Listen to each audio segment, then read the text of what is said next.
Vamos falar um pouco agora, gente, da citação. Tá? A NBR 10520 é a NBR, é a norma que trata da questão da citação em documentos. Tem um site que eu estou me referindo, mas ele é um site de um coletivo de imigrantes. Não tem uma autoria. Mas tem um nome. Tem um nome. Sim. Daí eu acredito, então, a associação dele. Sim. Às vezes é uma entidade responsável, uma associação, uma organização, tá? Então você vai considerar, exatamente, como consideraria... Eu posso referenciar o site com todo, preciso todas as páginas que eu, porventura, peguei as informações. Ela pode ter, o site no todo, ele meio que fica dentro dessa categoria monografia, tá? Então se ele tem, por exemplo, sessões, você vai ter que referenciar sessões, porque não necessariamente você vai usar um site inteiro, se é um site tão longo assim. Então teria que ser feito a referência, pode ser feito, deve ser feito conforme um capítulo de livro, por exemplo, uma parte de livro, usando inclusive a expressão in, tá? Com relação à citação, a norma 10520, também de 2002, tá?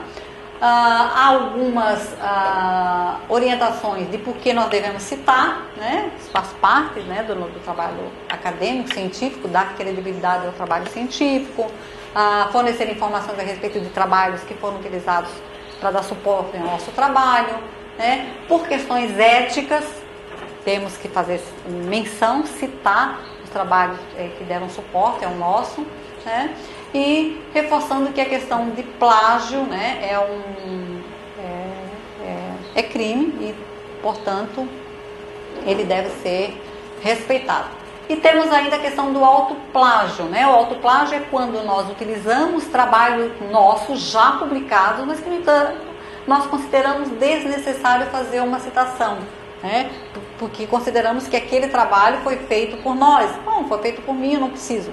Mas precisamos sim. Se estamos fazendo um trabalho, estamos nos reportando, estamos referenciando trabalhos anteriores que já foram publicados, nós vamos fazer a citação desses trabalhos anteriores, como se fossem autores diferentes.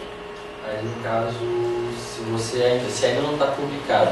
Sim, se não estiver publicado, não foi publicado, você não precisa. Está incorporando. Mas se já foi aprovado, por exemplo, eu tive 2 artigos aprovados. E daí aí você precisa citar. Principalmente se você for publicar em alguma revista, porque eles são bem severos agora com relação a essa questão do autoplágio. Entendeu? Você precisa, tá?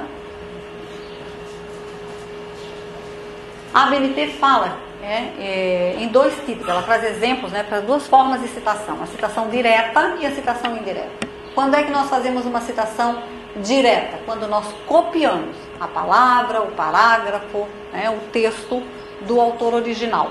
Nesse caso, fazemos uma citação direta.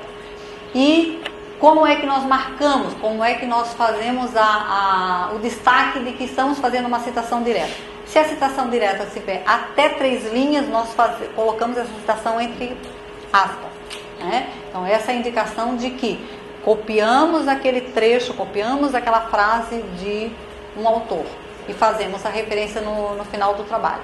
A norma também diz que nas citações diretas nós precisamos fazer a indicação da página do documento de onde nós copiamos esse texto. Citação direta longa, ou seja, citação direta com mais de 3 linhas, nós precisamos dar um destaque de parágrafo, tá? Fazemos também, agora não tá, deixa aí para não criar bobagem. Então, citações longas, fazemos também fazemos a citação com destaque, né, de parágrafo de 4 centímetros, na margem normal do texto, colocando esse texto num tamanho de fonte menor e num espaçamento de linhas menor do que o utilizado no texto, né, quando fazemos uma citação longa.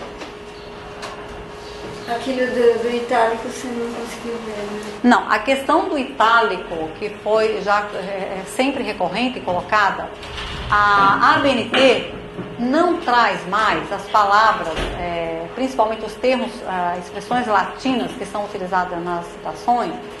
Na ABNT elas não aparecem em itálico. né? Embora a norma brasileira, né, do português, né, diga que expressões estrangeiras devem ser, né, grafadas em itálico. No entanto, há toda uma discussão, há vários sites da Academia Brasileira de Letras, tem orientação das revistas, né, orientação dos autores, que diz o seguinte: palavras que já se tornaram do conhecimento público, né, que já são bastante utilizadas, já estão no dicionário, elas não precisam mais ser grafadas em itálico, tá? Então nós temos muitos exemplos, em várias páginas, em vários sites, você tem inclusive lista daquelas palavras que não devem, não precisam mais, tá? Mas a BNT não se posiciona, ela não diz nada a esse respeito, simplesmente ela não apresenta mais, nos exemplos que ela traz, esses elementos, principalmente aqueles usados nas referências e na citação, eles não estão mais em itálico. Então há toda uma discussão, se você pesquisar na internet, você pode observar que há toda uma discussão se devemos ou não utilizar o itálico para palavras estrangeiras, né? E a orientação é essa: se ela já foi incorporada, ela não precisa. Com relação à citação direta, eu também fui observar que foi uma questão trazida para nós, né? Eu faço uma citação direta no idioma original, eu preciso colocar essas palavras em itálico, né? Então também as opiniões se dividem. Agora, eu achei mais lógico uma pesquisa que eu fiz em que colocava da seguinte maneira: a citação, ela já tem o destaque, a citação direta, ela já tem o destaque das aspas, ou ela tem o destaque do parágrafo. Então, se ela já tem o destaque, você não precisa ter mais um destaque do itálico, porque o itálico nada mais é do que um destaque. Quando você tem, por exemplo, um livro impresso, né, não necessariamente você utiliza o itálico, você pode, pensando até nos livros mais antigos, nas publicações mais antigas, a gente utilizava o destaque mesmo para palavras estrangeiras, das aspas, né? Então, o que eu achei razoável essa colocação, de que se é um texto citado no idioma original, pelo fato dele ser um texto, uma citação direta, você já teria o destaque da citação e não precisaria do destaque. Mas se fizer, não está errado. É isso que foi colocado. Aqui um exemplo de uma citação indireta. Então, citação indireta, nós não precisamos colocá-las entre aspas, tampouco fazer o destaque, porque ela é uma interpretação. Ela é base, nós vamos utilizar a ideia do autor, mas com as nossas palavras. Então, precisamos fazer a menção, a chamada do autor, mas sem fazer o destaque da citação.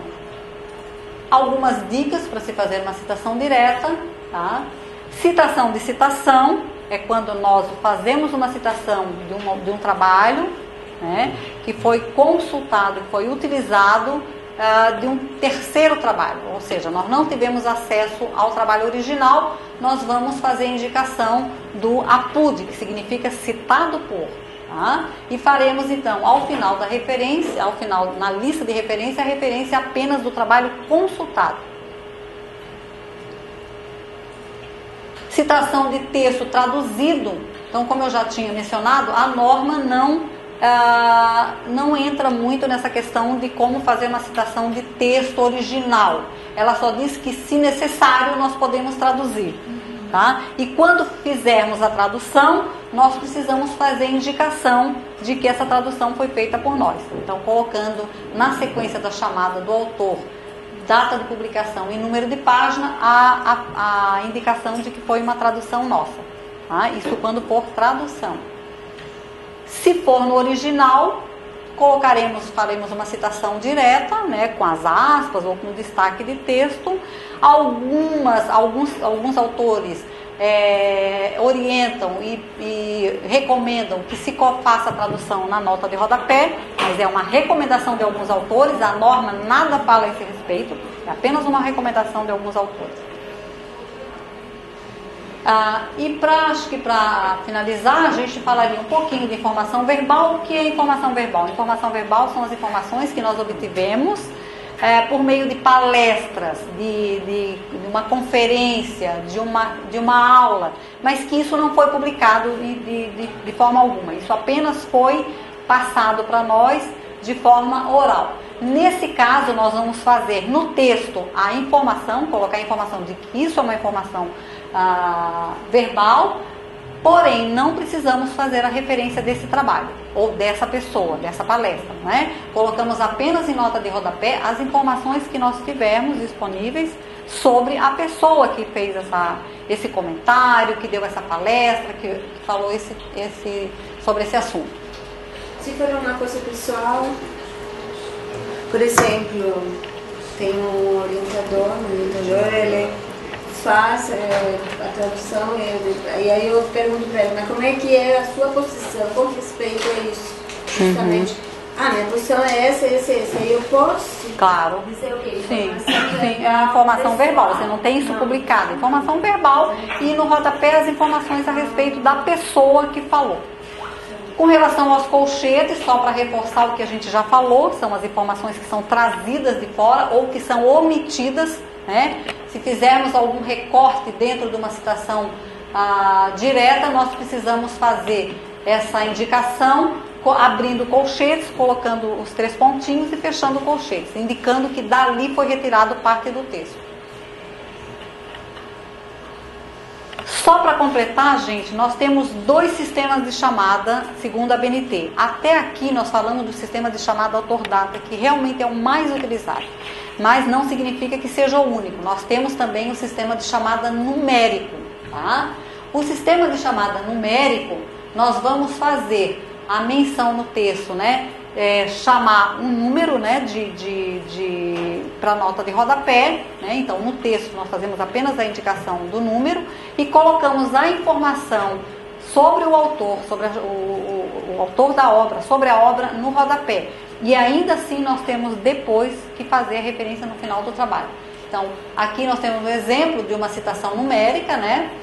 Fizemos uma citação direta, chamamos um número de referência e jogamos para o rodapé a referência da obra. A norma diz que a primeira vez que esse autor for mencionado, nós devemos fazer a referência completa do autor em notas de rodapé daquele trabalho.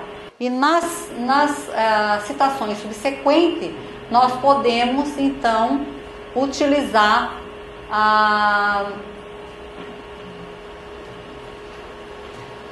as expressões latinas, tá? Essas expressões latinas nós só vamos utilizar quando utilizarmos o sistema de chamada numérico e sempre em notas de rodapé, jamais no texto, tá, pessoal? E vocês vão observar que em trabalhos consultados vocês vão encontrar textos utilizando as expressões latinas neles, mas eles não podem, na verdade a gente só pode utilizá-las em notas de rodapé. Inclusive utilizando as expressões latinas com o sistema autor-data. Sim, exatamente. Com o sistema, a norma é clara, ela diz que, inclusive, ela meio que faz uma orientação de que não devemos ou não utilizar o sistema numérico, porque quando ela diz assim, olha, se você utilizar notas explicativas em notas de rodapé, não utilizar o sistema numérico. Então, dificilmente nós vamos fazer um trabalho, principalmente uma tese, uma dissertação, um trabalho, né, mais longo, sem fazer notas explicativas.